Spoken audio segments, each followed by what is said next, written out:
My name is Kanae Tsushima, and I would like to talk about my research on embedded type debugger. This is a joint work with Kenichi Asai. And first of all, I will show you a demonstration of my type debugger. This is a small program which includes a type error. So if you run this program in OCaml, OCaml returns a type error message. And let's debug this program with our type debugger.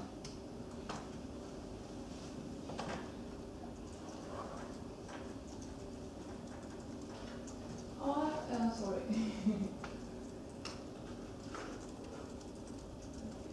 And we debug this program in two ways.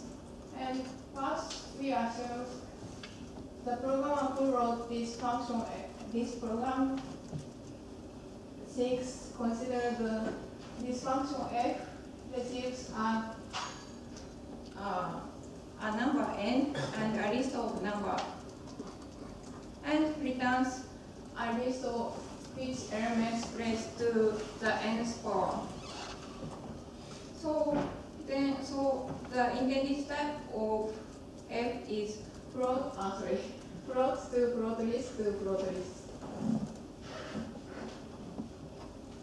Our type debugger asks a series of questions, and this is the first question. This question says, type debugger asks whether the intended type of f is string to string to string, string to string list to string list or not. Now our intended type of f is float to float to float. So we answer no. Because we answered the type of f is correct, it's not intended type, so type debugger moves to the definition of f. And this question is almost same with previous question, so we answer no. And this question is a bit different from previous questions. This question asks whether we use n as string in this highlighted part. Now our intended type of n is float, so this is not string, so we input no. And this question is almost same with previous question, and our intended type of list is not string list, so we input no. And the next question is about list map. Our intended type of list map is A to B to A list to B list. So this is correct, so we answer yes. And the next question is about X. The intended type of X is float, so we answer no. Then the next question is about hat operator. Here programmer thinks this hat operator is power function. So we answer this is no. Then the source of type error is located. And the programmer thinks this hat operator is power function, but in OCaml this hat operator is string concatenation. So we have to rewrite this program like this. This is the power function for OCaml, so it can fix the type error, and there is no type error. But by answering questions, we can get the source of type error. But this is not the only fix of this program. This is the same program with previous demo. But there is some difference in comments. Here we assume the programmer thinks this function f appends the string n to each element of this. Then the intended type of f is string to string list to string list. This one. Then let's debug this program again. The first question is the same with previous demo. It asks about f is a type of string to string list to string list. Now our intended type is string to string list to string list. So we answer yes. And the next question is about 2.0, and 2.0 is float. Then we answer yes. Then the source of type is located. This is because f expects a string for a first argument, but we pass 2.0 here.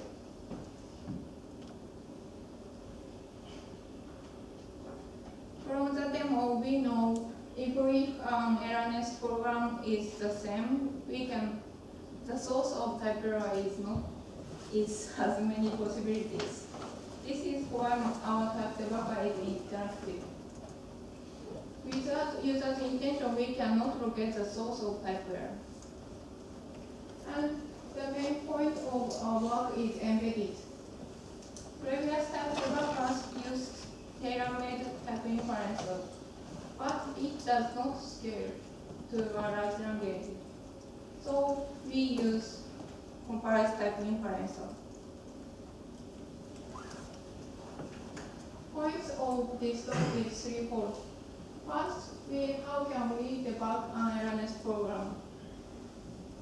We debug a errorless program by making a tree and walking through it. And the second one is what kind of tree should we make? The answer is the most general type tree.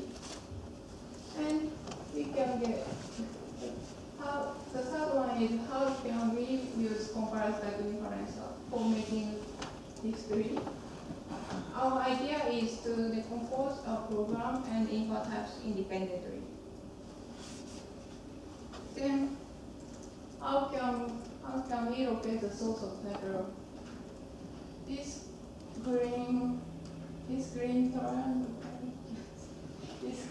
triangle is the type derivation tree, and type error occurs at the bottom of this tree. And type debugger receives user's intention, and type debugger walks this tree, and finally type debugger locates the source of type error. And this is the type derivation tree which I used in the demo. Type debugger starts from the type error, and the source of type error will be in the subprograms, subtrees of f of 2.0, this type error part.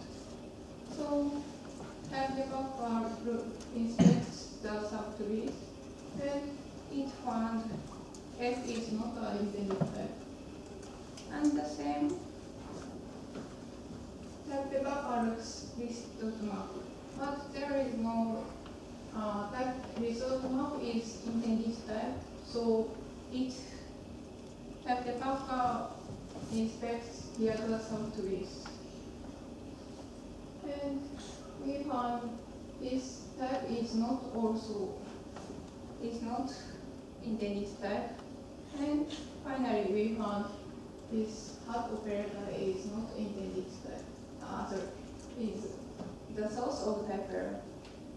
From this, we know if we have a a tree like this, we can locate the source of title with user's intention. But this tree is not standard type inference tree. If this tree is a type inference tree, the type of list map, this one, should be instantiated to this type string to string to string list to string list by unification with right side. So, but the source of type is in hard operator, but by unification, the unintended type string spreads to other subtrees. If type debugger looks this map and it asks programmers, this is intended type, this string list to string string to string list to string list is your intended type. Then you programmer answers no. Then type debugger locates the source of type error is this map. But in fact, there is no type error in this map. So, what kind of tree should we make? Means the answer is the most general type tree.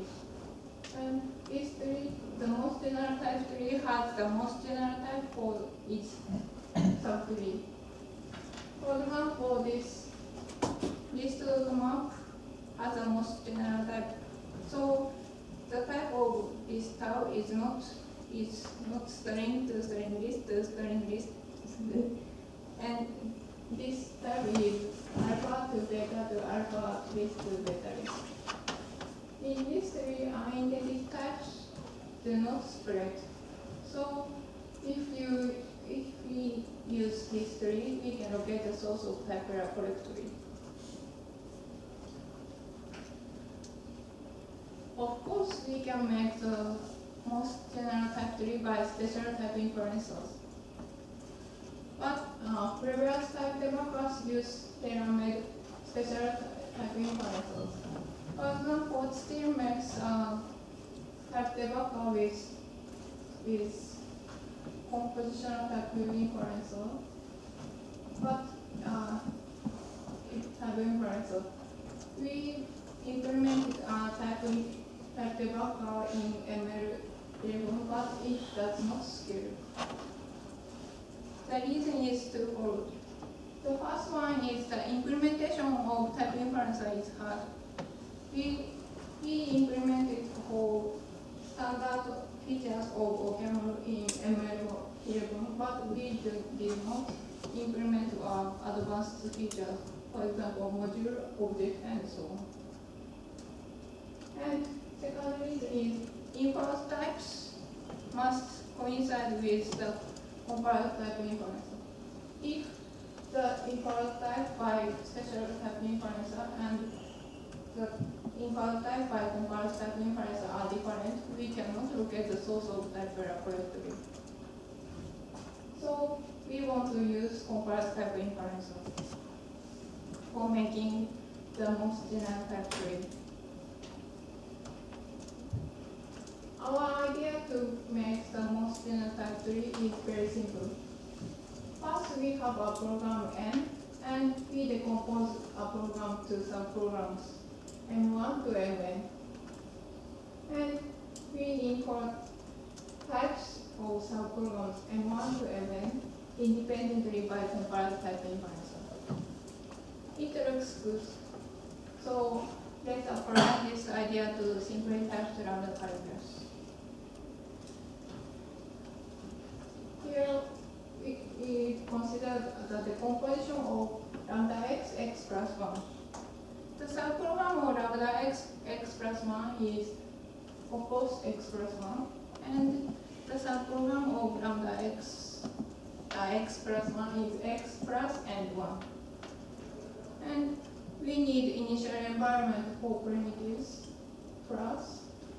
Then we want to infer this the types of these subprograms. But we cannot infer the types of these subprograms because x and x plus 1 includes free variables. So we use a context for expressions. The subprogram of lambda x plus 1 is x plus 1 with the context of lambda x. And next, the subprogram of x plus 1 is x plus and 1 as before under the same context lambda x. Then we can infer the types of these subprograms. And this red part is the context and the types of context. So we bring this red part to the environment, we can get the most general type tree. That is, we can make type debugger. And the decomposition of simply typed lambda calculus was very simple. But if we consider about the decomposition for advanced features, it becomes difficult. So we define this property and we define this property to make the decomposition for advanced features. This property says if a program is a well typed, their decomposed subprogram must be well typed. This is M has a type tau, so M has a type inference tree. And in type inference tree of M, M1 has a some types. So M1 should never be type M.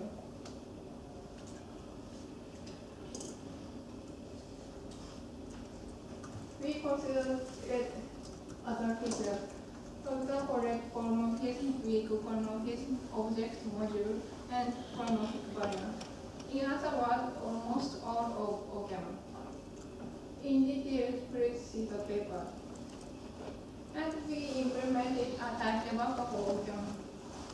We use the OCaml's syntax, type inferencer, lexer, parser, and predictor. In particular, we use our OCaml's type inferencer, but we did not change it at all. Thanks to OCaml's functions, we can make a type debugger easily. OCaml easily. This is the summary of this talk. We propose embedded type debugger. And for type debugging, we need the most general type tree. And our idea is to make the most general type tree by compiler type inferencer is very simple, and it is to make decompose a program and infer types independently by compiler type inferencer. And the property indicates how to make the decomposition. And the good point of our work is there is no conflict with compiler type inferencer, and it is easy to implement. And we implemented a type debugger for OCaml. This is the future work. Now we are testing in the OCaml's introductory course in our university. And we want to apply our idea to type classes and JIDT.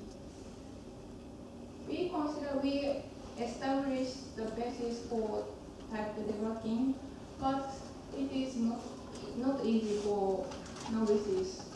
So we want to improve for easy type debugging. That's all. Thank you for kind listening.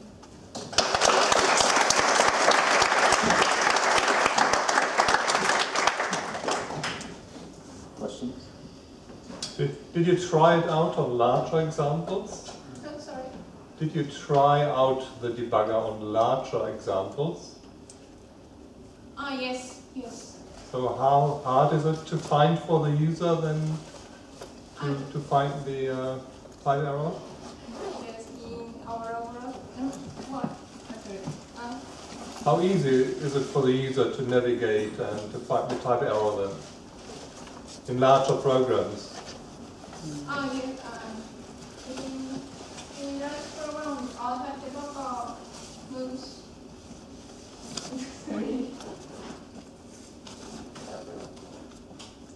That's a very difficult question because we did not find the correct. We did not find the answer exactly, but sorry. But our type debugger looks did not look the definition of type the definition of the expression. So if the program is a bit, then but the type debugger looks only a small part and it moves to the definition and it moves the definition. So I think it's not so bad. Oh, okay, thank you.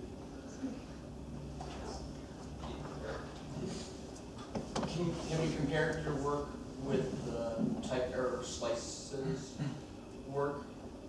Yes, I want to use type slicer for our type debugger. Type slice is very good for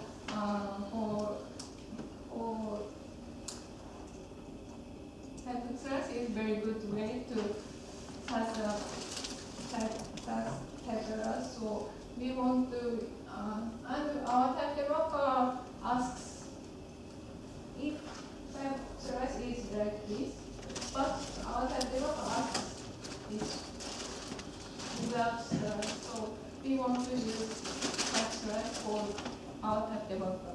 Okay. Because intuitively, it would seem like if you considered all the possible ways to answer all of your questions, you should, basically be exactly like a slice. That's very interesting. So you mentioned your future work about doing it for Haskell-like languages, but the immediate problem is that how this works is that you assume that if some term is well typed, its subterm shouldn't be, but extension of Haskell has this type annotation. If Haskell has a hard time finding types, you put colon, and you can do that. And if you go into a subterm, that information may disappear, so it might be skilled. So have you have ideas for that one? I think the annotation must be remained in the conflict. I'll somehow put it. Well, let's thank the speaker again.